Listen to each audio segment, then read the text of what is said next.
Maira mryango wa 46 mstari wa kwanza hadi wa 10 nafungahe. Nihegera sikiro hewe Mulungu na unijibu, maana mimi ni mukiriza mtowe. Nirinda maana ni mwaminifu kwako, muokole mhumikio, akukuluhiraye uwe umulungu wangu. Nionera mbazi hewe Bwana, maana ninakuririra uwe mchana wose. Mufurahishe mhumikio, kwani ninakupa roho yangu hewe Bwana, maana uwe hewe Bwana umudzo na unasamehe. Una mahenzo gasigogoma kwa ao makuririrao. Uwe hewe Bwana gasikire mavoyo gangu, sikira kiriro changu na unionere mbazi.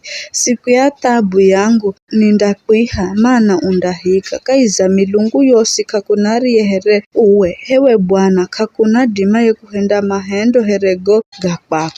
Mataifa gosi urigo gaumba ganda kuuza na gakuzamire hewe Bwana, na ganda ripa nguma zinaro, maana uwe umbomu na unahenda mautu gakwanga lasi. Uwe hakeyo ndiwe Mulungu. Nifundisha ngirayo hewe Bwana, ili nipate kunenda kaiza ujerwa kwako. Nipa moyo siwo sita ili nidime kurishimu zinaro. Hewe Bwana Mulungu wangu, nindakulika kwa moyo wangu wose. Nindarikunya zinaro hata kare na kare. Mahenzo gakwako kwangu ni manjishomu, udzanikombola kula kaiza velendija kuzimu. Hewe Mulungu akudzionya maana nishambulia, kundiratu hakalirina mala roho yangu na hata karikujali. Hewe Bwana umulungu wa mbazi na neema, kuna korosa hehi umunji wa mahenzo na uaminifu. Ningandukira na unionere mbazi, nipa nguvu zo mimi mhumikiwa kwako. Niokola mimi mwana wa mhumikio wa kiche, nionyesa